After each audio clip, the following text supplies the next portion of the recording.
It's hard to quantify, I'm sure, but generally speaking, like, how many recruits do you think that you guys did not land because of NIL? That's a good question. Depends on when you ask that question and where it started, I guess. No, I think it's become part of the conversation for sure. But the 19 guys that already signed today in the early period, I guess it's 12:30 right now, and so it's still an open period to sign. So we're going to keep swinging on this thing. But I think for me on today, a day like today, it's like, all right, these 19 guys that have signed right now, they deserve the recognition on a day like today because it's a great group. And I think when you look at the quality of the people that we're bringing in, I think that's the focus right now. I think it has to be for us is like not so much maybe who we don't get, but who are we bringing into the program? You know what I mean? And so I'm proud of our guys, and they're going to have unbelievable opportunity here at Ohio State for sure. And speaking of those guys, what does it say about them? I'm sure it was a challenge for you. I'm sure other schools were coming after them, offering them money. How big of a challenge was that, and what does that say about those guys? It says a lot about our guys. 7 guys from Ohio and 19 guys here. I mean, these are guys who want to be Buckeyes. They know the opportunity here, and there's a lot that comes with deciding on where to go to a school. A lot of these guys did it for the right reasons. What I mean by that is like focusing on the things that truly matter in this case. And what are those things? First off, it's the development at Ohio State. It's the ability to come in and get unbelievable education. It's being a part of a program that's going to be in the national championship hunt every year, but also part of an unbelievable culture in the city of Columbus. There's just so many things that come with being a Buckeye that these guys recognized early on. And it's about relationships, and I think our coaching staff did an unbelievable job of building relationships throughout this process. Because this year was a unique season, and it's going to be a whole nother, unique recruiting cycle next year, and every year it changes. This year certainly there's been a lot of changes, but in the end it comes down to relationships, and our guys did a great job of that. Second row, Stephen Means, Cleveland.com. Whether it's Lincoln this year, Devin last year, even like CJ was kind of the same concept of these guys that you maybe had to go back and get later on in the process, and you're not always, there's not always guaranteed to be somebody who pops up who's maybe Ohio State caliber. Has that maybe at all changed your guys' philosophy and how you guys maybe attack quarterback and maybe wait a little bit and not going after a guy as early? I think it's a great question. It's something we always look at. Is when is the right time to go on quarterbacks? Is it early in the process? Is it late? There's certainly some great positives to jumping on somebody early. You identify who that person is early on. But when you get on somebody late like Lincoln, you get to recognize what they did their senior year. Same thing with CJ. Same thing with Devin. And you get 40 years of work there. And I think in their situation, that's worked out really well for us. But there's also been times where we've recruited Kyle and guys early on in the process, and that works too. So everybody has their own journey, but it's something that we always look at to try to evaluate what gives us the best chance of choosing the best guy for Ohio State and allowing them to choose Ohio State on their own. I know there's an impact if you get a guy in early, because sometimes you can build the class around them, but I don't know, is there an impact the other way when a guy doesn't necessarily work out and you have to kind of change gears a little bit? That's part of the recruiting process now, yeah, is just being able to pivot and react and really you focus on the guys that ultimately sign. That's it. There's just a lot of twists and turns along the way, a lot of emotional roller coasters, but in the end, it's like, okay, who are the guys you bring in? And I think when you look at this list of 19 guys, I don't know what rankings or anything like that, but I know if you take, the quality of each guy, it's got to be up there as one of the top ones in the country. Anybody else to sign? Yeah. I mean, this is the early signing period. It's 12:30 here, so there's still a lot going on. There's a long way to February too. So. Right behind him, Dan Hope, Lettermen Row. Ryan, I think you guys have had 5 players just between classes decommit since the summer. Does that number concern you, and what do you maybe look at as maybe reasons why there's been a couple more decommitments this year than in the past? I just think it's kind of the way of the world right now. Some guys decommit 2 and 3 times before they actually sign nowadays, and I would say if it was 10 years ago, yeah, I'd probably be like, what's going on? But right now it's, we've had some guys come, change commitments from another school to our school. It's just, I remember a time when, once somebody committed, everybody just stopped recruiting them. That doesn't change anything anymore. So with early recruiting, with all the different things that are out there right now, guys are changing their minds. and we just have to adapt to it and move on. So that just means, when they commit, that we just keep recruiting them. And it's the same thing with other guys, across the country, who are committed. They still kind of look around a little bit, and not that I necessarily agree with everything that goes on in that world, but it's the way things are going. It's the trends that are going on across the country, and we just have to adapt. Fourth row middle, Pat Murphy, 24/7 Sports. Ryan, when we deal with fans and people that read our stuff, there's the side that is Ohio State's lost to Michigan twice in a row. You've lost some guys, as Dan just mentioned, from classes, this, that, and the other thing, the negative side. Then there's you went 11-1, you're in the college football playoff, you're close to winning a national championship on the other side.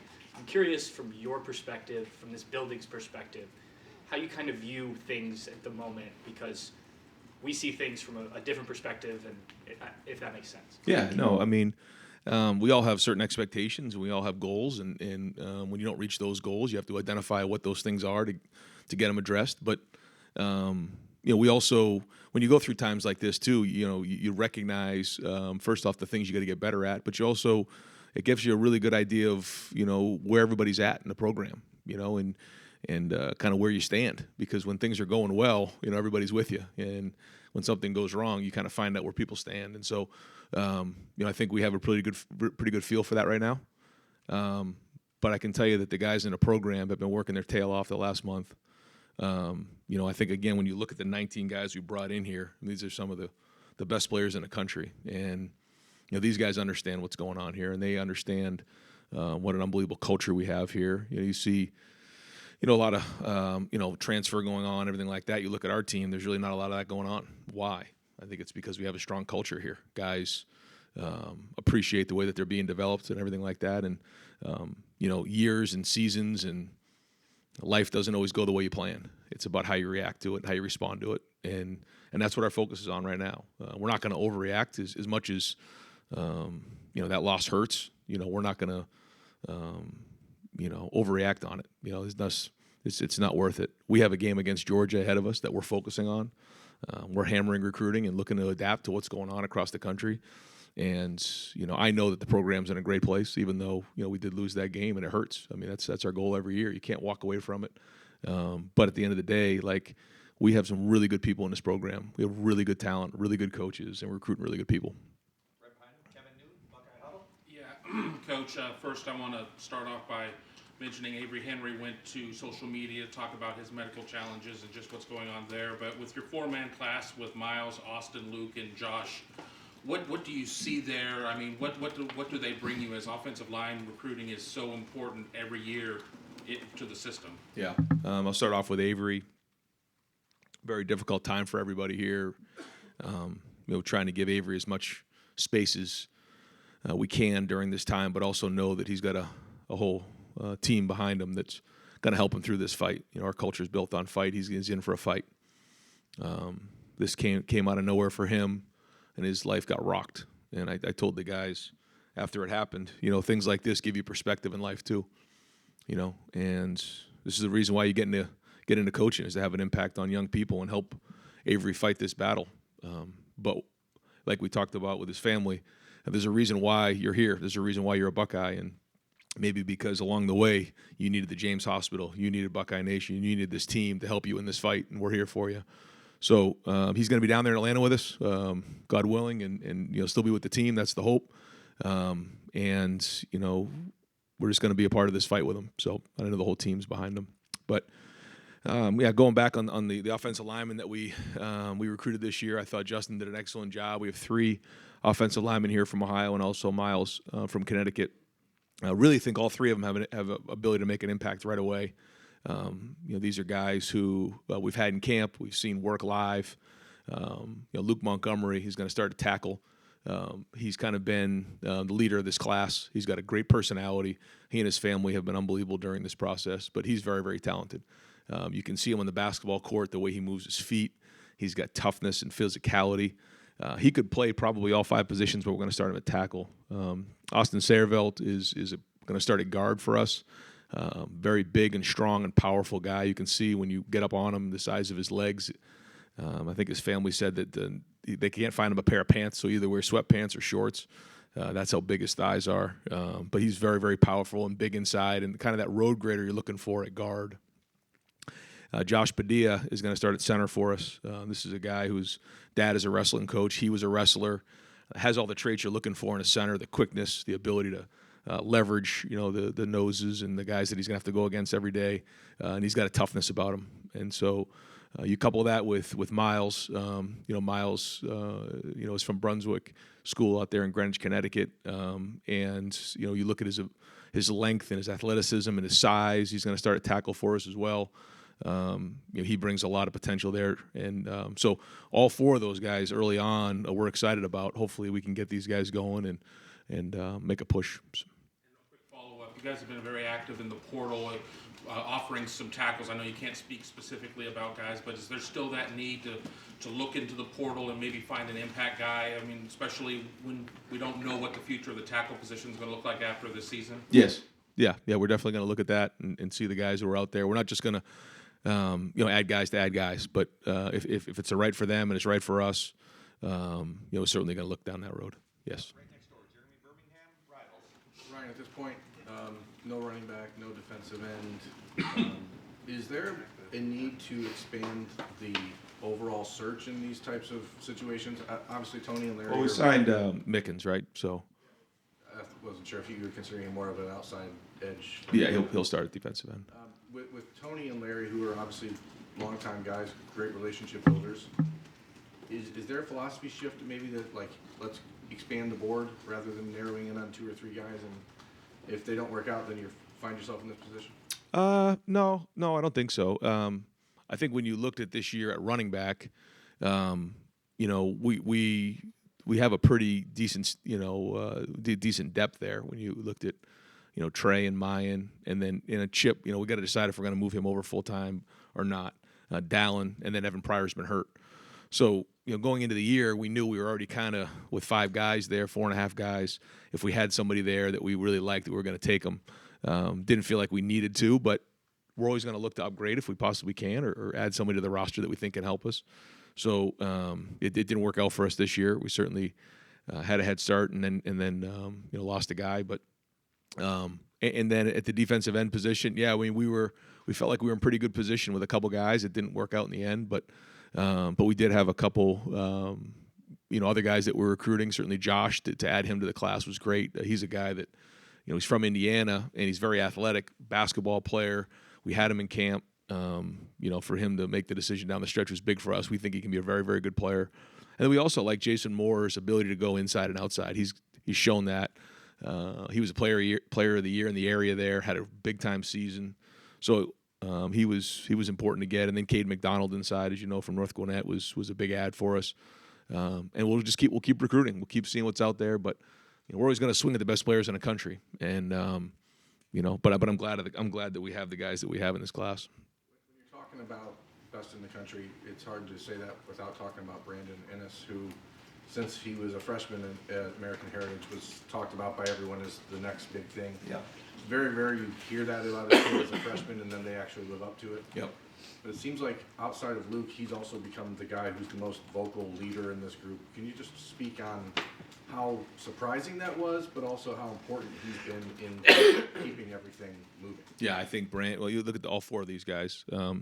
You look at Brandon, Carnell, Noah, and Brent Rogers, Bryson Rogers. I think all 4 of these guys are going to be really good players for us, and all 4 of them are looking to come in and make an impact. I think, Bryson had a big-time season this year. His family has ties up here in Ohio, in the Warren area. From early on, he jumped on this thing and was a Buckeye all the way, and his loyalty during this whole thing has been excellent. I think he's going to have a really bright future here. Carnell, that was quite a recruiting process. I thought Brian, everybody did a great job there, but I think he always knew he wanted to be a Buckeye as well. He's got a chance to be an impact player for us. Noah, from down in North Carolina, again, from the jump, there was a couple of twists and turns along the way, but he was pretty loyal, and he had a big-time season. I think you're really going to like him and just his personality and makeup. But Brandon, yeah, he from early on, he had a presence about him. He had a leadership early on. his play this season, bringing him all the way to the state championship again after the year before playing quarterback. You could just tell he was just a competitor. And now you see, again, what he did this year. He can do so many things. He can play inside. He can play outside. He's a dynamic player. And like you said, has leadership ability. And during the process, kind of would communicate to the guys in the class and, in these text chains that these guys would talk to each other. And he was a big catalyst for this class. How much has NIL and all of the other stuff around taken you away from the relationship building throughout the process, and as opposed to just jumping in at the end? And do you feel like that's impacted the way that some of these things went this year? I think, again, every year, like we talked about, it changes. The dynamics change. But in the end, it comes down to relationships. That's it. And, again, I think our staff did a great job this season. And the guys that we've signed in this class, I think we have really good relationships with. Deep right, Matt Parker, Lettermen Row. Yeah, Ryan, with all of the changes that we keep talking about changes in recruiting, how have you, I guess, kind of put more of an emphasis on keeping the Ohio prospects in Ohio as well as the Midwestern guys? And then also you talked about the 3 offensive linemen from Ohio that are going to Ohio State, but what about those defensive guys? What do you like about them? How Yeah. can they make an impact? Yeah, I think it's more important than ever to make sure that we have guys from Ohio and that we're evaluating all the guys in Ohio at a high level because, between the transfer portal, the combination with NIL, there's just so many things that come with it. And so, families and people from Ohio understand what it means to be a Buckeye more than anybody. And so we've got to do a great job of that and developing young men and making sure even at a young age we identify them and build them up. But yeah, we got some really good players in the state this year. Jermaine Matthews and Malik, Arvell Reese up in Glennsville had an unbelievable season, state champs with coach, and all these guys are going to have an impact. We can feel it. Nobody stopped recruiting them. Up until the last 48 hours, guys were calling them and recruiting them and talking to them about all kinds of different things, and they stayed loyal. And that's going to matter because that's probably not going to go away because of the transfer portal. So the loyalty and understanding what it means to be a Buckeye is very, very important, and now more than ever. Right in front of him, Tony Gervin, Buckeye Huddle. Ryan, we hear the numbers thrown out for players on existing teams, and coaches will say, this guy was offered this but I'm not going to say which school. Right. What is the downside of a head coach naming another school or collected from that school? I just think it's just not a road that I certainly want to go down. I just don't think there's any benefit to it. So what do? We just focus on the guys that we signed. And I hear what you're saying. I do. There's a lot of hearsay out there and a lot of people talking about all kinds of different things, and that can be frustrating. But we're going to focus on our guys right now and just focus on this team. I'm not asking you to tell me what other coaches are thinking, but is that the thought process? We're going to focus on this, but we're still going to tell people on the radio that it's happening. Like, you want it both ways, but if you're not willing to name names, like, are you getting anything out of it other than just venting? I think it's a great question. I think it deserves conversation. Probably not right now, but yeah, I do. I think there's a lot going on out there that needs discussion, yes, but now's not the time. Second row right, Middle Landis, Rival. Ryan, just quickly, you mentioned the possibility of Chip possibly sticking at running back. What might determine that here over the next couple of weeks and months as you kind of figure that out? I think once we get done with the season, we'll sit down and have a conversation with Chip. When he first came in, we were playing linebacker, and then because of the way the season played out at running back, he got moved to running back. We haven't sat down and said, okay, what's the plan for the spring? So I think that's the first thing. We're going to meet with Chip and see what he feels most comfortable doing after kind of doing half and half, I guess. Hypothetically, if you were to stay there, you had 5. You would have 5. That's probably where you want to be at running back. Exactly. Jermaine Matthews, what did he show you guys when he came up here for that camp and kind of got that offer? And then the other thing, too, is, Xavier has really helped us at running back as well. So it gives us a little flexibility there. But Jermaine Matthews, I would say this. I was really impressed right off the bat. I first met him early on in the process, but then when he came to camp, he did a great job at camp. It was a hot day. It was a competitive day. Coach Knowles was going through the drills, and I mean, he was getting worn slick at one point. I'm like, we got to take it easy on this guy. He's going to pass out. But he kept going and going and going and competing. And then I thought he had a great year this year, just playing really, really hard for Win Woods and Coach Murph, and just was really impressed with his ability to go compete every single day. And this is another guy who went through a lot during the recruiting process and fielded a lot of calls, and a lot of people were blowing up that phone. And he was loyal to the Buckeyes, and I think he's going to have a great career here. Far left, Jared Smalley, WCMH. Ryan is one Central Ohio kid, and it's a name that people know around here. And I'm wondering, no one here gets an opportunity because of who their family is, et cetera. But he earned it, and I'm wondering how. Yeah. What was his development like over the last year and a half that made you think that was a good fit? I'm glad you asked, because I think that ties into what we were talking about before. Will, first off, and we know the story with his dad. And so does that matter? Yeah, it does. Actually, it does. But that wasn't going to be a reason why we're going to offer him a scholarship. Will has, in the last year, just absolutely poured it on. He's poured on some weight. He's poured on, I think, about 45 pounds, and played with an unbelievable motor. We saw that motor in his junior film, but we sat down and explained to him what the expectation was that if he came here. These are the things that we expect out of you to be a Buckeye. And some of those things he and his mom and his family already knew, because they had perspective on that, certainly with his dad's background. And so, it was, I guess it was a little bit of a risk early on, because we didn't quite know for sure. But, he and his mom, quite honestly, they said, is he really good enough to be a Buckeye? And we said, if he does these things, we absolutely think he is. It's a no-brainer now. I mean, the way that he played this season, you talk to anybody who watched him play, he played hard, he played physical with his hair on fire, and just had a lot of production. So he's coming in early, and we think he has a chance to be a very, very good player for us. Right behind him, Nathan Baird, Cleveland.com. Sorry to bounce back onto the NIL topic, but so you have an athletic department that was set up and was ready for this and engaged in it. You have the collectives that are trying to do their part. So just from your perspective, what's missing? Because right now it's obvious that within your staff, within your group, that you're not satisfied with where the program stands right now. Well, I think all these guys right here are going to have unbelievable opportunity in the NIL space, and the way it's designed, and with things that we have set up here, and also just like with our current team and some of the opportunities that are going to be here. So, we can explain to them what some of our guys are doing, and that we can explain to them what some of the deals our guys have done as examples, and I think they've really bought into that, and they understand what all that means and the potential for that down the road. So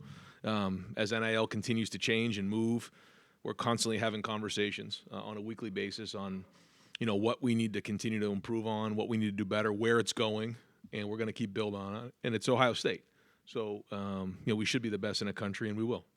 Is it a bigger issue for you right now in this process, the recruiting process, than it is in keeping players satisfied once we're here? Yeah, that's another good question. I would say right now the recruiting space is probably just the most hectic right now and the most competitive, especially as we get closer to signing day. But it's across the board right now. Front row middle, Bill Rabinowitz, Columbus District. Lincoln obviously was kind of a late Yep. addition. What do you like about him, and the fact that you did get to see him play a senior year? How much impact did that have? Yeah, it had a big impact. Multiple sport athlete, and a very good multiple sport athlete. Did multiple things, or played multiple sports, but played them very, very well. Liked the way he competed, liked his athleticism, liked his makeup when he came to visit us. Came here, saw the environment, and I want this, and that's a huge part of it. But this isn't for everybody. Being the starting quarterback for Ohio State is not for everybody. It's got some unbelievable things, but there's a lot of things that come with it. He kind of looked at it and was like, "This is what I want." That was important. I liked his makeup. I thought Corey really did a great job building a relationship with he and his mom, and I think he saw the opportunity here. And you combine all those things together, we're excited to have him. Sorry to ask you another NIL question, but it seems like, when I talked to some recruiting expert, it basically said it's delayed gratification in terms of Ohio State may not be able to get you X amount up front, but if you become the player that if you bet on yourself and become the player that you think you're going to be, it'll pay off in the long run. Is that kind of the pitch right now for you guys? I think that's probably like that anywhere. You know, the number one focus, it has to be the development here in the end. You know, all of these guys want to have, first off, they want to have great careers at Ohio State. They want to go on to, you know, win championships and beat the team up north and win national championships here. That's the first thing. Get a great degree. Help them set up themselves for life after football. All those things are important. But I also think, you know, along the way, there's going to be, you know, some things that change in their life, and they're going to have to adapt to it. But they also know that it's about an opportunity to go to the NFL too. And if they're not in the right situation, if they're not getting developed, then that's not going to help them reach their end goal. So, you know, our focus on the conversation, I guess, you know, to your point, is where are you going to be at in 3 to 5 years? Certainly there's going to be opportunity now with NIL that was never here before. And certainly Columbus and the state of Ohio and Ohio State is going to offer a lot of these opportunities. But where are you going to be in 3 to 5 years? You know, not just where you're at right now.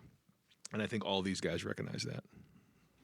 Fourth row middle, Andy Anders, Buckeye Sports Bulletin. Yes, Calvin Simpson Hunt was a guy you guys got involved with a little later on in the process, was committed to Texas Tech when you offered him. Can you talk about what that evaluation was like? And obviously there's a lot of athletic upside there, Yeah. what you saw in him. Yeah. You know, I thought Tim Walton did a great job of, you know, evaluating him and Mark Pantoni, his ability to play in his junior year, but then was really impressed with how he played his senior year. Just, you know, a very, very competitive conference. Did a great job of competing every day. Has really grown in a lot of different areas in the last, you know, even 10 months. And so, you know, we're very, very excited to have him. He's got a lot of athleticism. He's got good size, great work ethic. And, you know, I know he wants to come in and compete as well. But I think the good thing about coming from the state of Texas and the league that he plays in, he's going against really good players every day. And so you can see, you know, the fact that he should be able to assimilate pretty quickly here. Far left, Andrew Lynn, Buckeyes Now on Fans Only. With how prevalent the transfer portal is now, are there conversations that you're having throughout the process, you know, where you might not be getting a prospect to come now, but kind of just planting those seeds for, like, if in the future, if they do enter the transfer portal, like, hey, you know, we know what we offer. How do those conversations go? Yeah, I can't sit here and tell you that, you know, we recruit guys for down the road, but it's all about relationships in the end, and this is a small world, the football world, and we're going to continue to cross paths with folks and in this journey along the way. I guess, you know, Chip would probably be the best example of that. We recruited him, not ever thinking that he would go to Arizona State, then come back and then be playing for us this year. But that's why, you know, you always want to make sure you're building relationships and you're handling things the right way, even when it gets competitive and it gets emotional, when maybe something doesn't go exactly the way you think it should go or the way it's planned. You know, you always handle yourself in class because you never know, and that's life. And so, you know, I guess those opportunities are going to probably happen more and more moving forward. Front row right, Austin Ward, Rivals. Ryan, you've talked about the positives. The guys that picked you and the per player rankings seem pretty high. There's positives there. A lot of NIL and other stuff that's swirling around the negativity. So I assume this is a mixed bag. But when you look at it, the class as a whole, how well do you think that you guys addressed what you thought were the pressing needs? I think pretty well. I mean, I do think, you know, there's a need to have some impact players in the O-line. You know, we're going to lose some guys there. So I think that was important to have a really strong class. You know, we're going to have to continually build in the defensive backfield, and that's an area that I think we've addressed, but will continue to need to be addressed. But I think when you look at overall, you know, we could probably use one more defensive lineman in there along the way. I thought it was great to get Jelani Thurman as a really talented tight end that we think, you know, as we start to get into multiple tight end use like we did this year, it was great to get him. So I think we've addressed a good portion of our needs. I don't think we're all the way there yet, but this is going to be a long process all the way through, you know, till we play next year. It used to be if you missed that, the next class would be the next opportunity to do Right. that. So, I mean, how significantly, I guess, do the transfer portal plans for you change from what maybe you ideally like, which has been pretty concentrated on just one or two, and maybe that's not the case for this year. That's it. And I think when you look at how many guys for us have entered the portal, I think it's only been 3 since the portal opened, right? So there hasn't been a lot of guys leaving, so there's not as many spots. You know, some guys, I guess, are going to sign 27 or 30 guys in a class because a lot of guys walk out the door. We haven't had that, so when you look at our numbers, so there's not as many spots available. Now that could change as we head into the spring. You know, guys, there's another portal opening here, and then obviously into the spring. So we'll try to adapt the best we can at that time, ultimately getting to 85. Right next door, Tim May, Lettermen Row. Yeah, Will Smith has a motor. Who would have seen that coming? Hey, speak on that, the transfer. How different is it recruiting in the transfer portal as opposed to the regular recruiting? Can you explain? I mean, it's number one, y'all are looking for need, right? Yeah. But then, can you explain kind of like how you're pitching it, but what you're looking for? Obviously, I would think immediate impact player, but I may be wrong. Yes, and I think most of the guys who are in the portal have been through the recruiting process, so they don't need to go through the recruiting of dinners and all that. They have a certain list of things they're looking for, and so do we, and when it matches up, great. I think one of the things that you don't want to do is, talk to somebody about, hey, you're going to come in here and be a starter right away. Like that's not good for your locker room, and it's just not good policy. You know, everybody who comes in that type of role, like Tanner did, like Chip did, like Jonah Jackson did, Trey Sermon, they come in, they're going to have to compete. And, that's a very prideful locker room. And you don't just walk into that locker room and say, oh, I'm going to be the starter here. Even Justin Fields had to compete for that job. I mean, he did.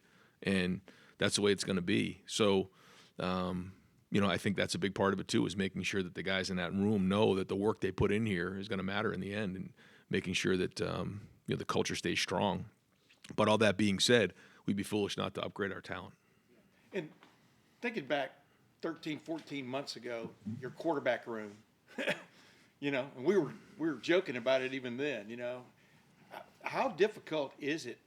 And I guess how much does it weigh on your mind that, the quarterback room now, I'm talking about, if CJ does go to the NFL, which a lot of people project, how queer is it, how quickly that changed, and how tough is it to get a Lincoln Keenholz to flip from Washington? You know what I mean? I mean, you've got to be in that realm too of flipping guys. But just, I don't know, how unsettling is that to know this is the future going forward, that this is the game you got to play? Yeah, well, I think when you look at the last 4 years, it's kind of been the norm.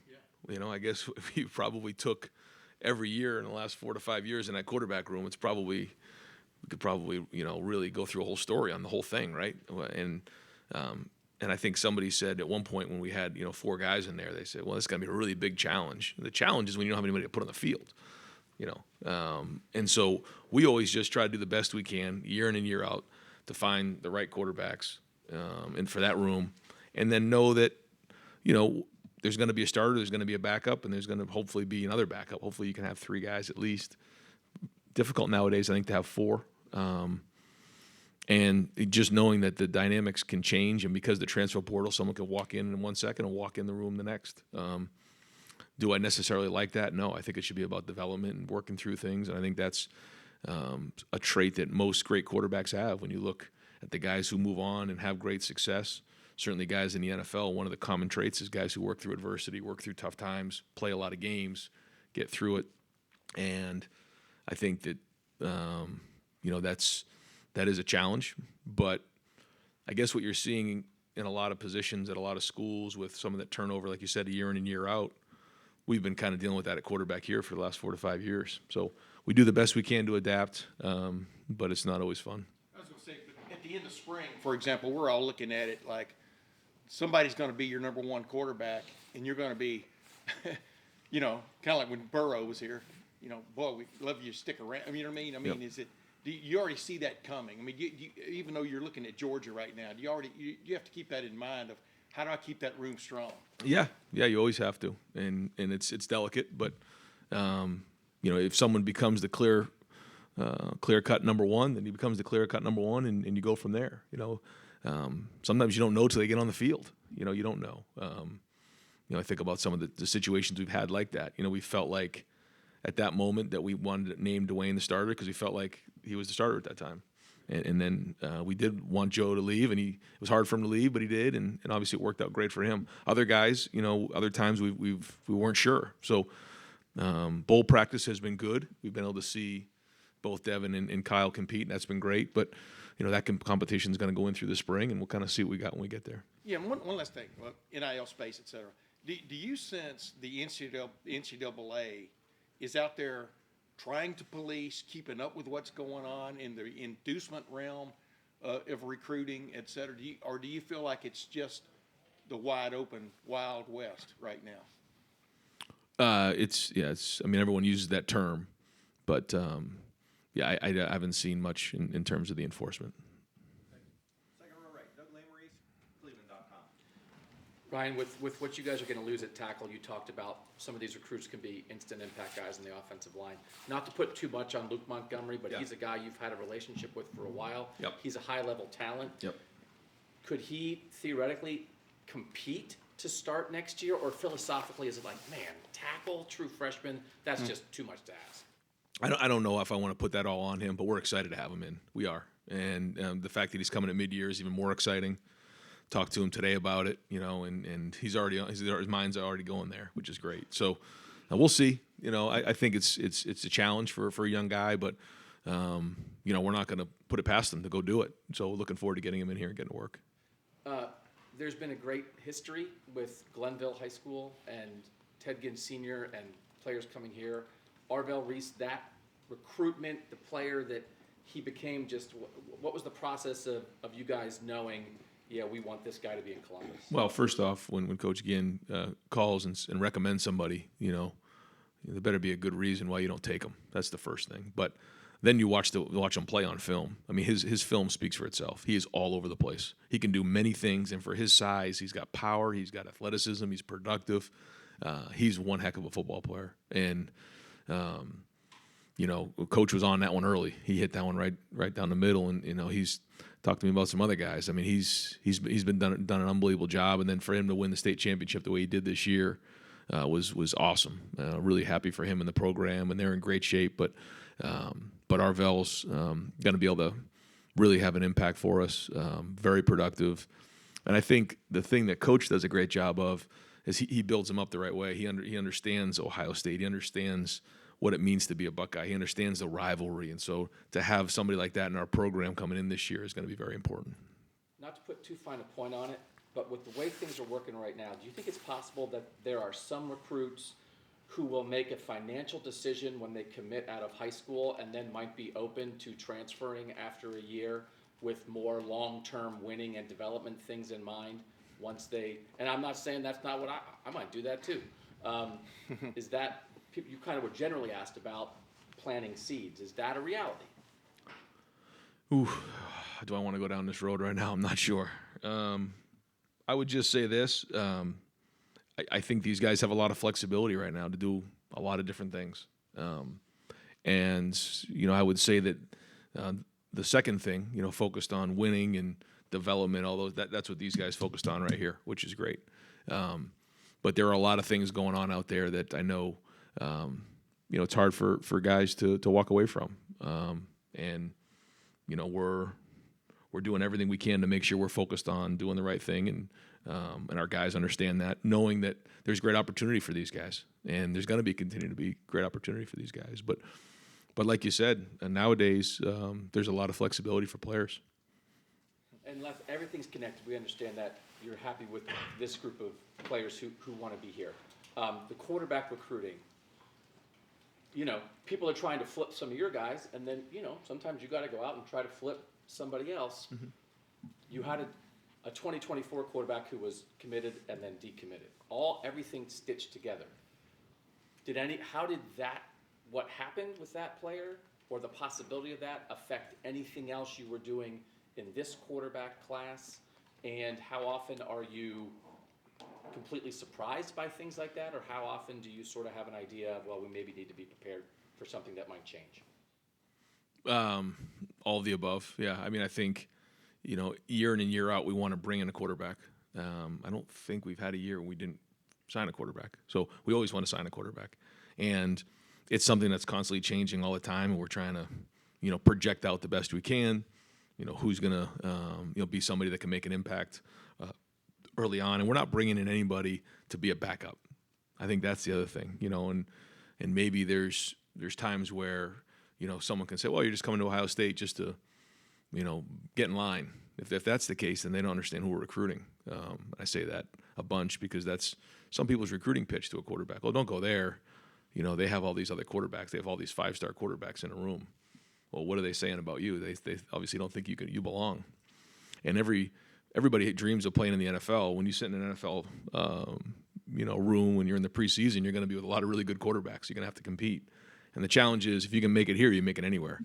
And I think that's where Lincoln was really into it and never flinched. That's just something that I really liked about him. He was like, listen, I'll go in that room, I'll compete against anybody, let's go. It's like, that's awesome. And that's something that I think we're excited about and looking forward to getting to work with him. Devin Brown said the same thing, right? Exactly. Yeah. That's exactly right. And I think that there's a lot to be said for that. Guys who want to do that. And so we want the most competitive guys in the country. Front row middle, Joey Kaufman, Columbus Dispatch. Ryan, when you've talked about your approach to the transfer portal and not taking guys just to take transfers for the sake of doing so, Georgia's kind of maintained a similar approach. The team you're playing in the playoff. Any thought on why on this stage the top teams, the top playoff teams are largely built through high school recruiting, sort of rather than just having 15 transfers on a roster? Yeah, I don't know if I've quite thought about how that fits with both of us, but I haven't quite given that much thought. I would say that we do a really good job recruiting, and I think we do a really good job of developing. I think Georgia does the same thing, and obviously teach their own in their own philosophy on things. But I'm sure they're looking at the portal just like we are, and it'll become a little bit more of a norm, I guess, moving forward. But we're also we do a really good job, I think, of identifying the right people who want to be at Ohio State and then developing them. How does the selection process, when you're looking at guys in the portal versus the high school talent pool, how do those pools of available players typically compare, like in terms of guys who can play at Ohio State? What do you mean compare? Like a high school kid as opposed to a portal kid? Fit-wise, Yeah. ways to upgrade your roster. Like, how does the transfer portal each year seems like it's a larger pool. So just kind of wondering how those two pools of talent compare in terms of upgrading your roster. Do you find better players out of high school versus the portal? No, I think it's a good question, and I've talked to high school coaches about this. Some of these high school coaches are very frustrated because some of the guys that would typically be recruited a little bit more are getting less opportunities because more schools are just going portal route. And I think that's interesting because I guess there's a lot of teams that really spend more time in the portal than they would recruiting high school players.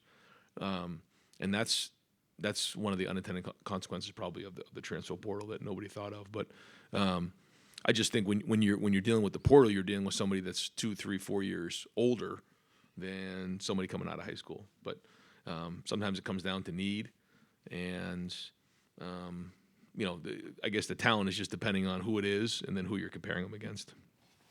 Second row left, Steve Hellwagen, 24/7 Sports. Yeah, you guys came in today with 6 guys committed in the secondary. You've signed 4 of them, could still sign a 5th one maybe sometime later. Just how important was it to address those 4 or 5 positions, because you were playing a lot of veterans in that group this year? You need to kind of replenish a little bit. That's it, yeah. And being a 3 safety defense, we had to, just more numbers there.